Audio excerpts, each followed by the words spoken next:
Hey everybody, my name is Ted Forbes and welcome back to the Art of Photography. Today we're going to start a multi-part series on lighting specifically because I've had a lot of questions specifically in the Flickr groups and via email and requests that I do this. And if you haven't joined us incidentally on Flickr, please do join us in that conversation. I check in there a lot and it's a great way to talk to other people who watch the podcast and ask questions, things like that. And the URL on that is flickr.com/groups/art of photography.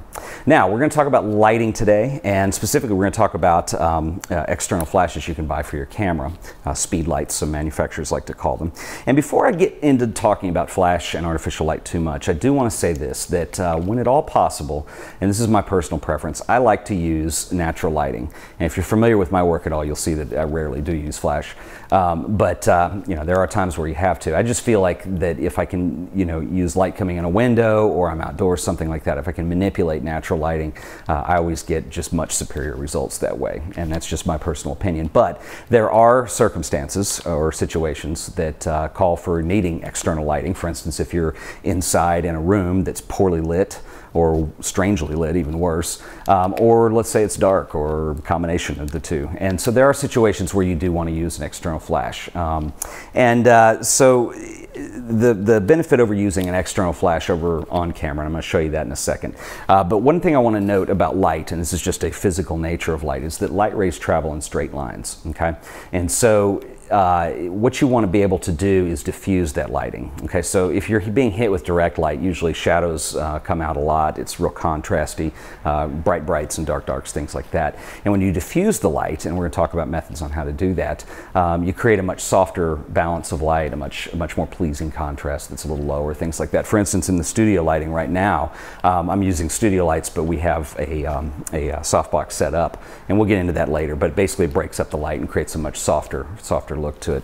But I want to talk about on-camera flash today, and one of the biggest design flaws historically with consumer cameras, and this has gone on since, gosh, the 50s even, is that most of them, and you can see on my Nikon here, they mount the flash that's built in right there, right over the lens. This is the worst possible place you could mount a flash. They do it this way for convenience, so you don't have this huge camera with massive space being taken up for something you don't need all that much.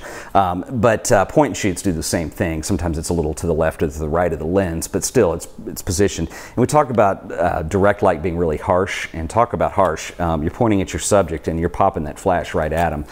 That's some fierce direct light right there. And so generally I tell people that unless it's a situation where you just you have nothing else, I would not use an on-camera flash. Now, unfortunately, those of you who have point and shoots, this is going to kind of knock you out of the game a little bit. Unless you have a point and shoot that has a way to disable, it has a hot shoe on the top where you can mount an external flash and it disables the internal flash. But anyway, that's unfortunately, there are very few models that actually do that. But anyway, what the benefit of having an external flash is, and I'll show you this one, you don't have to spend a lot of money, and you don't have to buy absolute top of the line. There are a lot of features that you'll never use that usually drive that price up. But I want to show you a couple of the things you do want to look for in a flash. The main thing you want to look for, this is an external flash here, and it's pretty basic. There's a little hot shoe connector, and we'll connect it to the camera in a second. The battery compartment's in the back. I've got some controls for options on the back of the flash. And then the flash head, actually, and this one has a diffusion cap on it, and I'll talk about that in a second too. But this camera actually, you push the button in on the side and it enables you to reposition where the flash head is. Okay, now why would you want to do this, and what is the benefit out of that? Okay, well, let's go ahead and set it up just so it's straight on. And when I do this, I have not really given myself much benefit over what the flash in the camera does. It's just higher up, that's all. So I probably would not want to shoot flash directly on. Now, some flashes, and this one came with one, have these diffusion heads, and you can buy these too. This will help a little bit. You basically pop that over the cover of the flash, over the bulb, and it will soften the light a little bit. I still think this light is just too bright. There's too much luminance and output in here for this to do a really effective job. This works better for fill flash, and we'll get into some of that later. But what is kind of cool is because I can reposition the dome here. When I'm shooting a picture, I can, for instance, bounce this off the ceiling, which will cause the light to diffuse and disperse. And so that's a great way to shoot right there. Or maybe not directly up, but maybe just a slight, almost 45-degree angle, you can position, and the light will go up and bounce and come down on your subject. This helps. It'll light the backdrop. You won't see as much shadow behind heads. This is really the single most important thing you can do to improve your flash photography right off the bat, is to get something with an adjustable head on it. Beyond that, this one actually came with one, and you can always make one, but this has a little white card you can pull up. And I like this too, because what this will do is it'll not only bounce the light off of the ceiling, but it'll also use the white card, and light will bounce off of that directly at your subject. It's obviously a lot less hot than the flash directly, and so you get a nice balance. You get that nice soft diffuse light and a little more diffuse light just to kind of bring out eyes and people, things like that. That's really a good way to shoot. If yours does not have this funky built-in card, there's several things you can do. You can use your hand to cover it when you're shooting. Watch out, you could get white balance issues because the light will take the color of your hand off of there. So that's kind of in a pinch. I really prefer to use the white card. That keeps things, you know, the way you want them color-wise. But you can just use a note card and tape it onto your flash. I know photographers who have kind of, you know, built these big apparatuses on the top with foam core and all this stuff just to get even more projection right in the subject's face. But that requires a little bit of experimentation and finding out what works best for you. And by what I mean by that is sometimes this little card is not enough light to light their subject adequately. In addition to the bounce, they want a little more, and so you can put more. The more white you put up here, the little more light you're going to get reflected off of there. And this one is nice because, and most of these do, it'll allow you to adjust it forward and sideways. So if you're shooting portrait orientation, you could use your hand or a white card and get the same effect. So that's what I would do for bouncing, and just practice with it. I mean, that's all I can say, is that that's a really excellent technique for getting a much softer look to your pictures.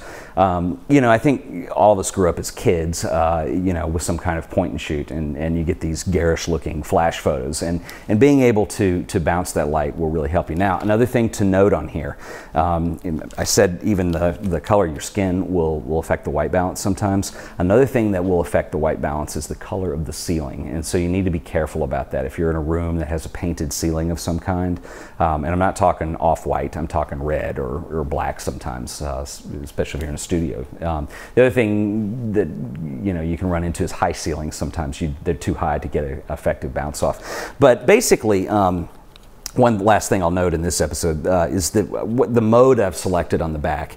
If you're using any kind of modern camera, either film or digital, that's been produced in the last 10 years, let's say, what you're going to want is some kind of variation of whatever your camera named TTL.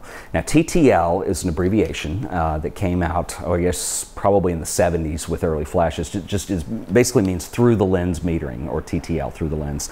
And what it does is there's a little sensor under the mirror when you take the picture that will sense when it has enough light, and it'll shut the shutter curtain. So it's really nice. It's kind of automatic. And the modern cameras, especially the newer digital cameras, have, I think ITTL is Nikon's variation, Canon has theirs. But any of these ITTL, anything with TTL in it, will basically, it's just an advanced way of the camera talking to the flash to get the correct exposure. And of course, all cameras are different, all meters are different. This isn't a very expensive camera. This is one actually that the flash, I think, it overexposes too much. So what you want to do is check out your pictures and see what it's doing, and look for highlights. So areas of white in the picture, if they're solid white and there's no detail, they're blowing out. So what I would do is compensate by backing the exposure off just a little bit and having it underexposed. Likewise, if they're coming out too dark and you've got a lot of room, the shadows get too dark, you can always boost the exposure too. But TTL is the setting that you want on these. Now, I know that we've talked a lot about film in these podcasts. We've talked about the Holga and things like that. And if anybody is shooting on older cameras, I'll do a separate podcast on pre-TTL or more kinds of manual flash metering. But I just want to get you started today with the bounce technique. And really, it'll change your life. It's a huge deal. Specifically, and like I said, generally when I shoot, my default is to not only bounce either off the ceiling or just forward just a little bit, but the combination of bouncing and the white card really gives you the most pleasing results with your flash. So anyway, that's part one, and we're going to go on to some other lighting techniques next time, and we'll eventually get to studio lighting and some of those things. So anyway, once again, this is The Art of Photography, and thanks for watching.